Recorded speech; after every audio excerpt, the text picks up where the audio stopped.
Hello, this is Vaughn Clement, and this is the Security Management application. This is going to take a series of YouTube videos to present the functionality of this application. This application is based on residents and visitors for a security system or gate security.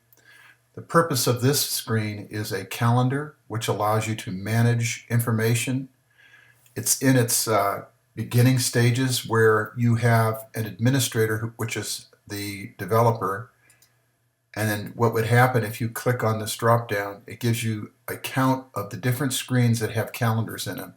For example, a resident visitor calendar, the primary user who is the manager of the application, and you can add additional users by coming over to the user link and clicking on it, and basically all the information on using the user, the multilingual language part of the application as far as the calendar is concerned, the profiles, the preferences, and the re-login, and the general usage of the calendar itself, including all the areas on the screen, is included in the question mark over here on this side of the screen. When you click on the question mark, what it does is it brings up a concise breakdown of all the usages of the different parts of the screens so that you can use this with your learning how to work with the calendar itself. Even though this video shows the overview of the calendar, it does not break down all the little details that are part of the usage of the screen. But I'm going to go ahead and give you that. For example, when you open up the calendar, it'll automatically go to the day of the date that you're looking at. So in this case, this is Monday, May 5. If you want to click on the middle button, it'll always go to the today screen, which is the current date on the clock on your computer. You can go back to the previous day and then the next day. If you're going to put a check in this, what it does is if you have a calendar of items that are in this area where you've created calendar events, if you want to see the ones that are completed by having a check mark over here in this block, and right now there's no data in there, but what it would do is it'd show all the completeds, and what it does is it takes the title area and draws a line through them when they're completed so that you can see that the actual date and information as far as that particular event has been concluded. The next thing is if you want to see, in this case, all the users, you can have just yourself or one or all of the users. Now what happens each time you click on this and change to a different calendar, you're looking at all the data for that calendar. So for example, if you logged in a number of people or a number of different kinds of screens that you want to build, that information is available when you click on that particular event. For example, if I click on this, you'll notice as soon as I click and it gets the information, you see the wheel spinning. This data here disappears because that's a part of the administrator's calendar, and that's where I do my testing. If I go back now and click on it again and go back to administrator, then this area will fill back in again. There's also a search tool where basically you put in the search string or phrase that you want to have it search for, entered here, and it'll automatically go through all the calendar events and find anything that matches. We're on the day tab, which is the day of the calendar. So on this particular day, these are all the events for this calendar. There's a week calendar that will take the events that are on the calendar and switch to a week view. There's also a month view, a year view, and a list, like a running list of all the items that are listed in the calendar. There's also another thing where we can click on this plus down here and create a specific event in this screen, which is actually like the day calendar. In fact, if you create one here, you can also create another one by clicking the plus up here, which would add a new record. So you can go either direction, and the same thing holds true of the month calendar, the year calendar, and the list calendar. Now this little calendar down here is explained under the help, but basically what it does is that if you have this checkboxed right here, it will show all the events or calendar dates where there's actually events on this application. So what it does is it puts an underline. So like for in the numeral 5 here, there'd be an underline under indicating that there are events that are on that particular date in the calendar. You can also cycle through the calendar month backward, month forward, and then year, like it says right here, it says, if you put it over, it says next year, next month, and vice versa the other direction, previous year, previous month. The profiles, let's go down and take a look at that. The profile is a different screen. It's going to pop up here in a second. What basically happens in a profile is you're setting up the little icon, excuse me, the icons that are shown in conjunction with an event. And in this particular case, what it's doing is it's doing a profile of the people that are actually included in the application. So for example, if you want to create a new user, in this case here's administrator, and my login is admin, and the password is hidden, and I'm the only one that can change my own password as far as the administrator is concerned. But when you're doing an additional screen or calendar and you want to put a password and username on that, that would be one that you would create and add it. Now you cannot close using the red checkbox. You have to close with this close, and it's going to prompt you to use the password if you're going to change it. If you don't put in the correct password to change the password, it's not going to allow you to do that. Okay, let's go ahead and see. I click there and it does not allow me out, so I have to click close, and then it closes this little screen here. The next thing is preferences.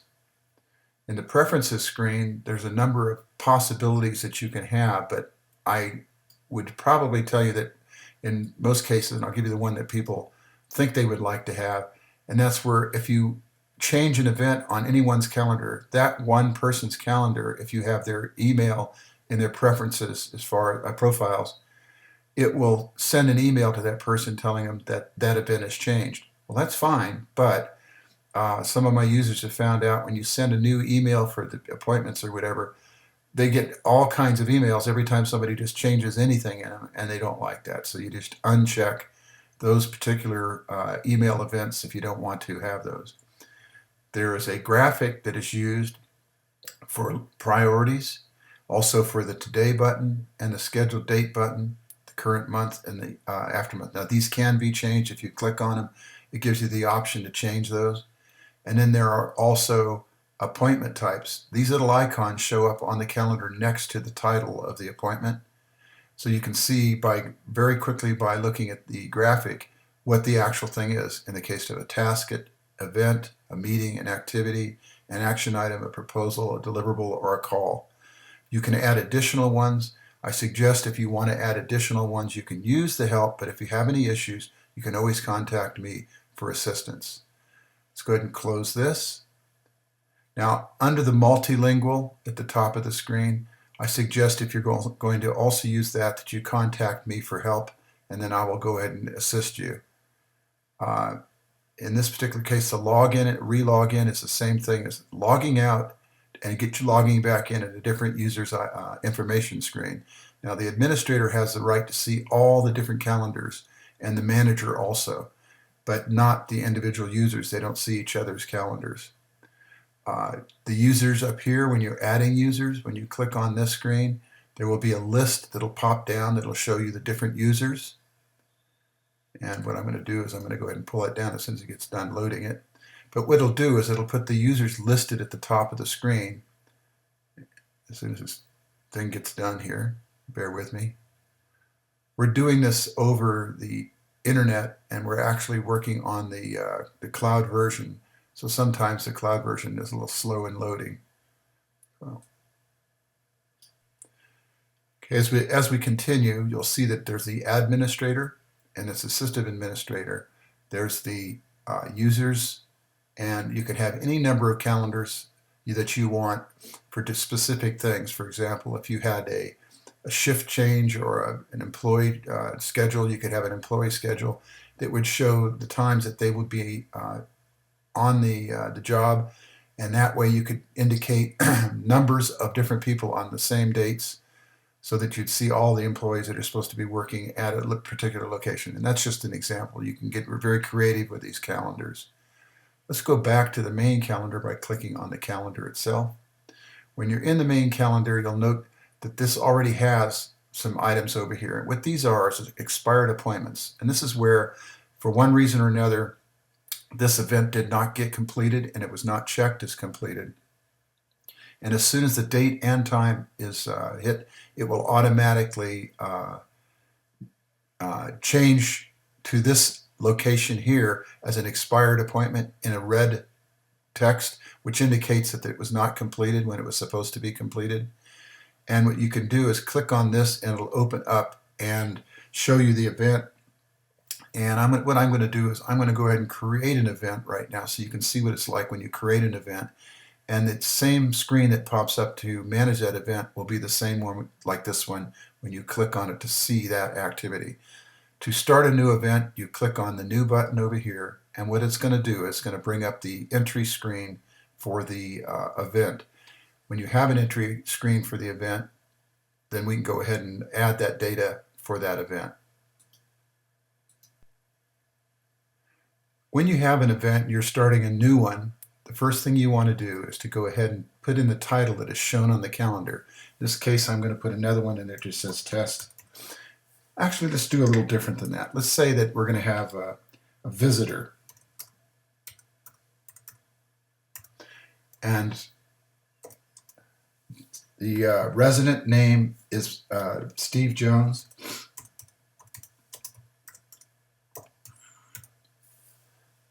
That helps to spell it correctly.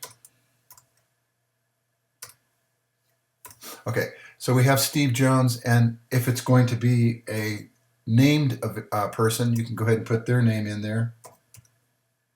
In this case, let's say it's his daughter, Mary Jones. And the event, in this particular case, you can pick the kind of event. In this case, it'd be whatever you want. And these can all be changed, by the way. They can be edited, and I would like to assist you if you need any help, or you can use the help that's built in through the question mark over here. But I'm just going to say it's an activity, which will change the icon. And the next thing we'll do is put a priority. In this case, let's just say it's routine. The next thing you want to do is you want to put in the date. In this particular case, today's 5/5. But if, say, for example, it's going to be on the same date, no problem. And when is that appointment going to be, or that visit? Let's just say it's 9 a.m. So let's go ahead and put in 9 a.m. And we don't know when it's going to be concluded, so we'll leave that open. And what we can do is we can pick, by clicking on this, we can pick the client's residence where this is actually going to be. And I'm just going to say it's mine just so that we have data in there and we can read it. You can put notes in this area that will show up actually on the actual same screen on the resident screen. So that information will be taken and moved to that. There's a little drop down here that allows you to put additional information as far as a client, company, task, whatever it is, and you can edit this and add your own, and then put little words over here to affect whatever you want.